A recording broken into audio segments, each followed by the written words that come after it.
Robotic knee replacement conventional knee replacement కన్నా implant position and joint alignment ప్రాపర్గా డెఫినెట్గా ఉంటుంది.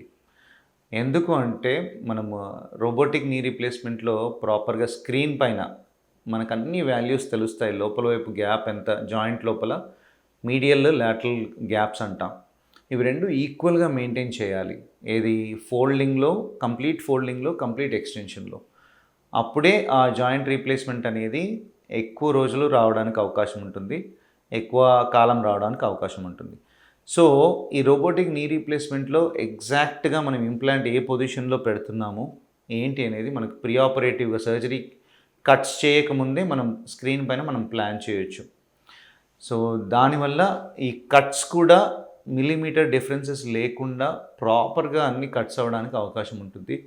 ఇంప్లాంట్ అనేది మన డిజైడ్. ఇప్పుడు ఏంటి అంటే నార్మల్ కన్వెన్షనల్ నీ రీప్లేస్మెంట్లో మనం జిగ్స్ యూజ్ చేసి, ఎక్స్ట్రా జిగ్స్ యూజ్ చేసి ఆ కట్స్ అన్నీ చేయాల్సి ఉంటుందన్నమాట.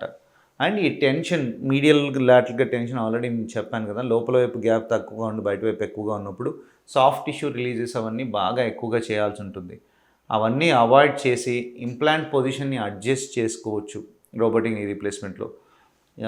కైనమాటిక్ నీ రీప్లేస్మెంట్ అనేది ఒక రీసెంట్ అడ్వాన్స్మెంట్. ఏంటి అంటే అంతకుముందు నార్మల్ కన్వెన్షనల్ నీ రీప్లేస్మెంట్లో ఉండేలాగా నీ ఇంప్లాంట్స్ పొజిషన్ చేయకుండా కొంచెం పక్కకు పెట్టినా కానీ ఇబ్బంది లేకుండా నార్మల్ యాక్టివిటీస్ ఉండేలాగా, ఎర్లీగా రికవరీ అయ్యేలాగా ఈ కైనమాటిక్ రీప్లేస్మెంట్ అనేది మనకు బాగా ఉపయోగపడుతుంది. సాఫ్ట్ టిష్యూ రిలీజెస్ ఎక్కువగా చేయకుండా నార్మల్ అలైన్మెంట్ తీసుకురావడానికి. సో ఇవన్నీ మనకి రోబోటిక్ నీ రీప్లేస్మెంట్ వల్ల ప్రిసిషన్ చాలా బాగా ఉంటుంది. అండ్ ఇంప్లాంట్ పొజిషన్ ప్రాపర్గా ఏం ఇబ్బంది లేకుండా కరెక్ట్గా సీట్ అవ్వడానికి అవకాశం ఎక్కువగా ఉంటుంది.